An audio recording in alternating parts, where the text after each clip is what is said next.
Hello! This is my IndigAthon tag video. IndigAthon is a month-long reading challenge event across the bookish internets hosted by Michelle from Thor Wants Another Letter and Brody from A2 Brody to celebrate and uplift and read, obviously, Indigenous books as well as music, podcasts, movies, documentaries, shows, anything that is created by Native creators. I will put links for all that below.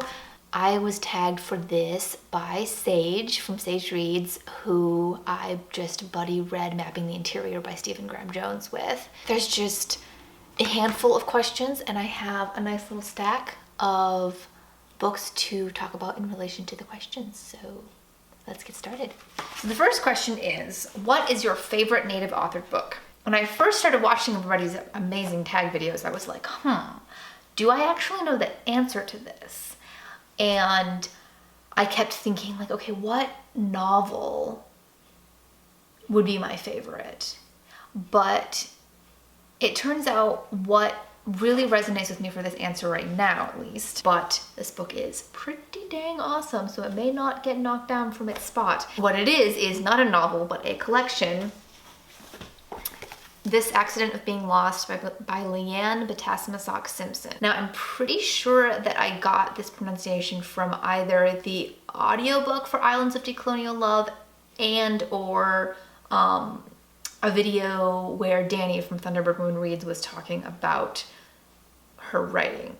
But I listened to an audiobook of something else that she wrote, and that narrator said Betesamosake, I believe. So I'm not sure.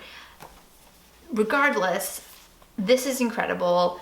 Leanne is a Mississauga Anishinaabe author, and her way with words just like absolutely blows my mind. This, as well as one of her other books, which I'm going to talk about later, is a collection of short stories as well as like poem song pieces. So like, you know, there's stories in prose format, but then there's also pieces like this. They incorporate a lot of Anishinaabe words in them. They are in turn sarcastic and sad, witty, and evoking this intense feeling of love. There's this atmosphere of both like this knife sharp anger, resistance, kind of bubbling up at the surface, as well as this sort of calm that's like the wind on wild rice beds, or this sort of like comfort that comes from community. She both like makes me feel seen and also like really calls me out at the same time, or in different stories. You know, there's ways where the stories will kind of like poke fun at a lot of like sort of white hippies, and like I'm very familiar with that culture because of like how I grew up, and so there's like, you know, ways that she's like kind of calling them out in relation to like Indigenous sovereignty. There are also times where she talks about relationships that the narrator is experiencing that are just like so incredibly relatable. And yeah, I don't know. There's a story where three comrades guerrilla tap maple trees in an upper middle class neighborhood. Lake Ontario floods Toronto while texting the main character. There's a poem with a deer addicted to road salt. There's this one story that's like entirely composed of text messages. Yeah, I've been gushing about this for long enough. So anyways, the next question is, what do you recommend the most? And I think that would be Ilatsue by Darcy Little Badger. This is a book that I think can appeal to a lot of people because it like has so many elements to it. Like if you read a lot of contemporary, whether that's like YA or adult, it is contemporary. But if you read a lot of fantasy, this is also fantasy. It has such strong characters and beautiful writing and a well-crafted plot. It's a YA book, but I think it's also something that people who don't read a ton of YA would really enjoy as well. It's funny, it has illustrations, it's all over BookTube now and has hit all these different lists, and I'm just like so delighted for Darcy. So the next question is, what did you pick up because of someone's recommendation? I'm gonna go with two. The first one is Johnny Appleseed by Joshua Whitehead. This is one that Brody has talked a lot about on their channel as being a meaningful book to them, and I read that at the very beginning of IndigAthon on audio, which I think Joshua Whitehead narrated it. Yeah, it was such a wonderful story. Johnny had such a strong voice in it. It was for the intersectional prompt because it is the story of a two-spirit character. Speaking of strong voice, that leads me to the next one, which is, hold on, I can't reach it right now. A book that the other host, Michelle, recommended, which is Apple in the Middle. I am about halfway through right now. And this is another story where the character has just such a strong narration, and I keep cracking up at this. It's like a sort of middle grade young adult story, kind of, coming of age. Character is reconnecting with her mom's family on the Turtle Mountain Reservation in North Dakota, and yeah, it's just really sweet, really funny. What did I read most recently? So I think, what was the last thing I finished? I think the last thing I finished was Islands of Decolonial Love by Leanne Batasmasock Simpson, which is the same type of thing as This Accident of Being Lost. It is like the collection of different stories and poem songs. This was a reread. I listened to the audiobook in the summer, which is free on Spotify, so... But it, what's happening? What's going on?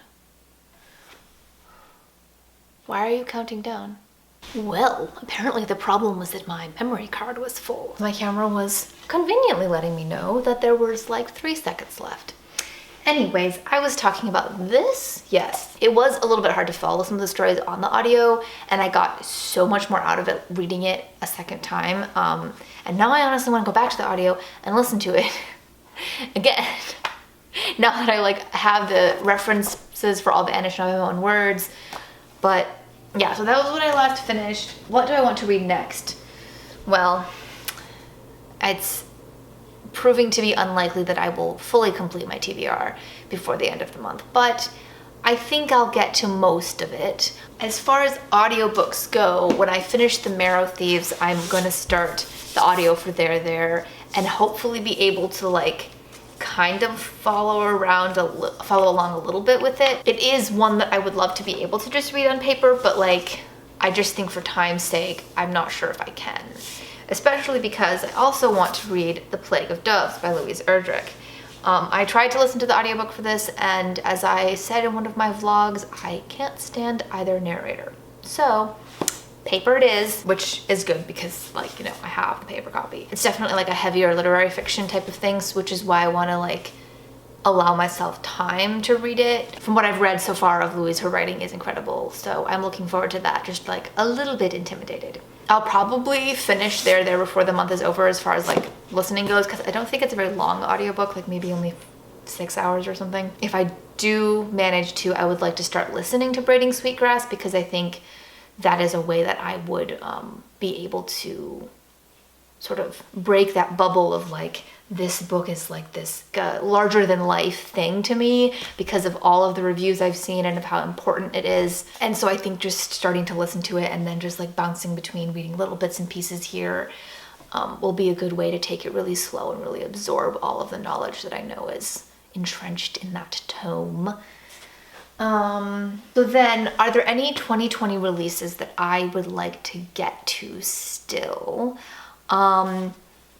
Let's see. So as far as ones that I have, my next poetry story collection type of thing is going to be Words Like Thunder by Lois Beardsley, New and Used Anishinaabe Prayers. This is a local author, which is awesome. I've read one of her earlier works and it was really good, so I'm excited for this. I don't know if I will get to this before IndigAthon is over, but there is also Empire of Wild by Sherry Dimmeling that was released this year. Oh no, it's not. What? I thought it came out this summer. I am confused. I thought it was released in July in the US. Like the different cover, because the Canadian cover has pink on it. I'm not sure what's up with that. Maybe it doesn't fit for the answer, but there also is a book that I do know just came out like the very beginning of November, which is Too Much Lip, which is a Indigenous Australian story that Sarah reviewed, and I am very excited to get to that. I would like to try to find the audiobook for the Bias Breaker readathon. Well, that is all the questions. It is getting rather dark in here, so I'm off to read some more of my IndigAthon books. Thank you for watching. Bye!